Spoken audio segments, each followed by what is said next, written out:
actual ectoplasm and fully materialized ghosts or spirits of the departed. You mentioned being poked and prodded by children. Do you ever bring anything home with you after you leave one of these developing circles? About a month ago, I think I did. I was lying in bed trying to get to sleep, and I knew there was a presence in the room. And the way, for me personally, when I feel that, my heart starts to go faster, and it's almost like I'm getting goosebumps, literally. And so I get a physical reaction to it. But I couldn't see them. I just was aware of feeling them, and at the same time, there was an image that I could see in my mind, clairvoyantly, of this man standing in the corner of the room, just a really pale figure with a bowler hat on. And I'm thinking, oh no, I don't know what to do about this. So actually I got up and I went to a different room and just sort of waited a while and then went back to bed and it was gone. And I remember talking to my development tutors about it, and they said, well, you know, you'd come back from a trance workshop, and in fact when I came home from the trance workshop and I was in the bathroom and I saw my eyes in the mirror, I didn't recognise my eyes anymore. They looked like somebody else's. So I don't think I'd fully come out of what had been going on at the development circle. I wasn't particularly scared because nothing sort of hurt me, you know. I mean, I've had experiences where I've been meditating at home, which is kind of how you get the spirits to contact you. And one day I was lying there and this gigantic face appears in front of me. I don't mean literally physically, I mean you can see it. It's almost like you've got your eyes closed, imagine opening your eyes back up and there's someone standing there in front of you, you can see them. It's that vivid, and it's so realistic and vivid that you can't sort of say you're just imagining it. Well, this giant face in front of me, and at the same time I got an instant knowing that this person was somebody related to a lady in the workshop. But bearing in mind, we deliberately don't know anything about each other in the workshop, in the circle, because we don't want to be aware of knowledge that we can give readings and then we're just saying what we already know about them and it's coming from us. So I knew this man was related to her, but it was the first time it had happened, something like that had happened to me, so I just cut the contact. But when I went to the circle the next week, I said, oh, to this lady, I said, oh, have you got someone in your family who looks like this? I said, I feel like it was your father. Because it wasn't my father, but it was my father's cousin, and they were inseparable when they were alive. They were like brothers. And in fact, we ended up working together in a pair that evening, and he came back again, and I could see him. He was showing me, he was a traveller, he was showing me the caravan he lived in, the horses he had, where he lived, showing me his mum, his children, showing me driving along the motorway, and all of it kind of matched to what she said his life had been like.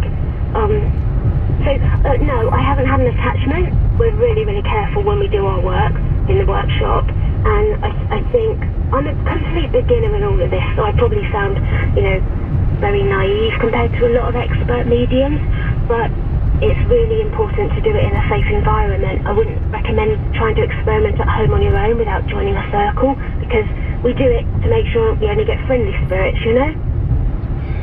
Are you dealing with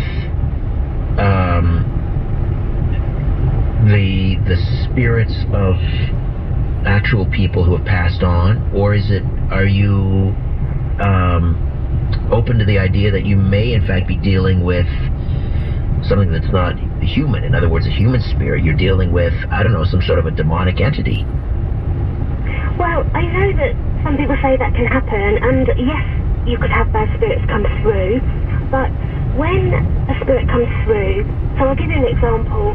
One day we had a workshop, and so people from outside could come and sit and join us, and so we'd never met these people before, and we had to do an exercise which is like speed dating, but it was actually speed reading. So you sit with somebody and you go, right, give them a reading for 2 minutes, move on to the next one. So I was sitting with a lady I'd never met, and she came from a foreign country because of her accent, but I didn't know where, And my task was, I had to get a relative of hers who had died, any relative. I didn't know anything about her. So I closed my eyes and suddenly I could see this man and I could see all of his features. He's wearing outdoor clothing and he's holding a shotgun. And he starts to show me the riverbank that he's standing by, and then he walks to a really old stone cottage and he goes inside and I can see it, but it's very sparse. So I'm describing all of this and she said, oh, that's my uncle who had died. And she said, could you tell me how he died? And I said, yeah, he was shot with a shotgun.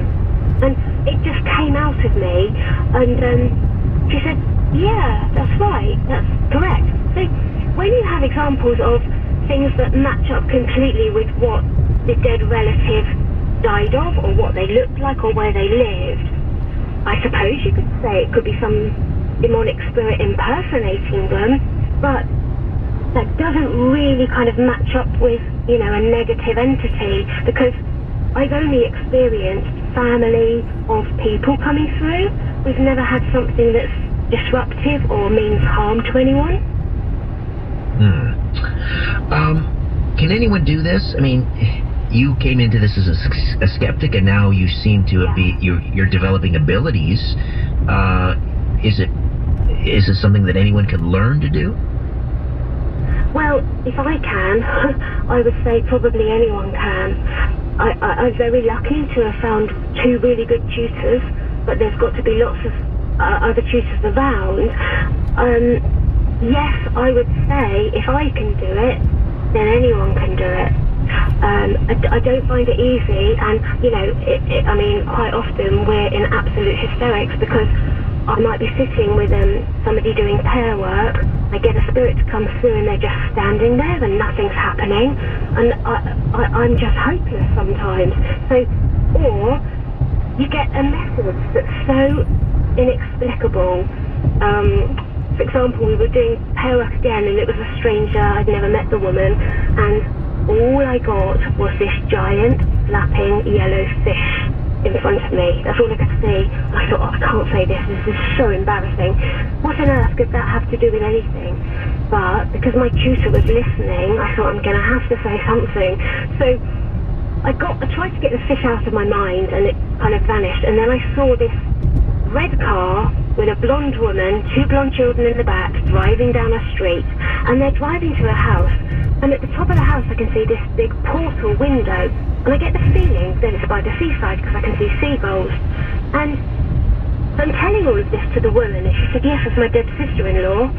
And then this giant flapping fish comes back again. And I thought, oh no. So eventually I said, well, I'm so sorry, but that's all I'm getting at the moment. And she said, and I said to her, I think I can see your mum and dad. I think it's them. But I didn't know if they were dead or alive, so I'm just saying it. And I feel so stupid. But she goes, well, we were all allergic to fish as children, so it was a family joke. Mum and Dad would always threaten to cook us fish supper, you know, to make us poison. Wow. So, yeah, so things like that. So, but then if I can get that to happen, then I would have thought anybody can. I mean, but then the thing is, it's not me. It's not me. I don't have these abilities. It's the spirits. They put these images, these words, these scenes, they put it all into your mind. And in fact, I get so nervous and so worked up when I'm doing these exercises because I'm so embarrassed, because I'm doing it with other mediums who are so good at it, that I'm excruciatingly embarrassed. And the more worked up I get, the less likely it is for it to work. If I go in there and think, well, it's not going to work, I'll just sit here, something does work. So it's almost like you have to get your mind out of the way of it. And that's the difficulty, you know, because you constantly think, why am I seeing a giant fish in front of me? That's ridiculous. You know, you dismiss it all. But then our tutors say to us, well, hold on though, the messages that are coming through, yes, you do need to try and decipher them, but remember, they're not messages for you, so they're not going to mean anything to you. They're messages for the family member you're sitting with. And when that came through for this lady, it really made her laugh, and she instantly knew why it was happening. Are you able to now turn it off, or now that you've opened this up, this ability, is it nonstop?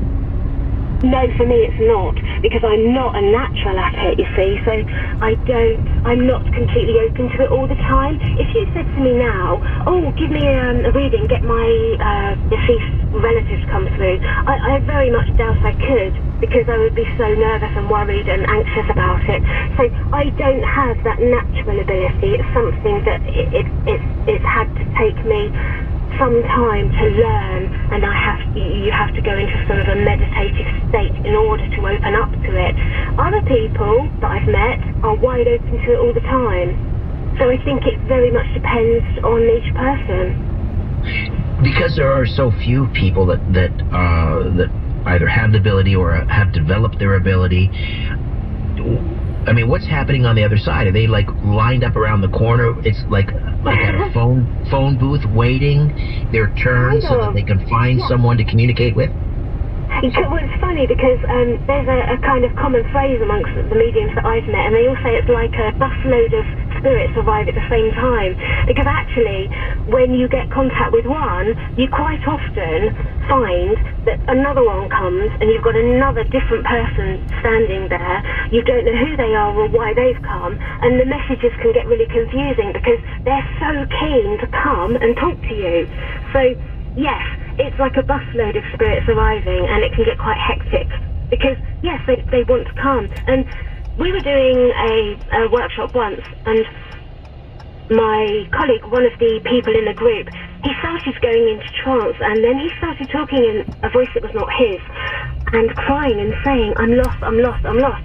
It turned out that it was a spirit who didn't know he had died.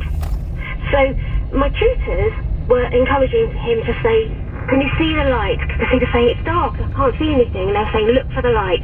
Your family are there. And they guided him. And they do this a lot. It's called rescue work. And they make sure that he can cross over properly. Well, this happens a lot. Sorry, I've lost my train of thought now.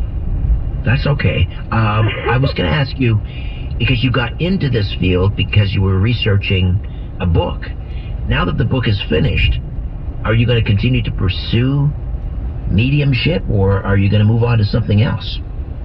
Oh no, I'm definitely going to continue doing it, because before I did it, I always had a belief as a child in the afterlife, but no proof of it. But I am definitely going to continue. I'm not trying to do it professionally, but it has a confirmation and a comfort that it gives you, to have your family members give you messages. I'll give you a silly example.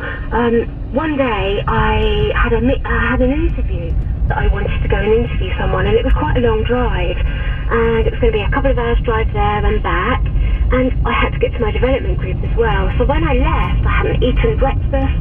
I stopped off at a motorway service station, and all I bought was a bunch of bananas. So I remember standing at the cashier, and they said, anything else, any petrol? I said, no, just these, thanks, and I kind of waved the bananas at them for some reason.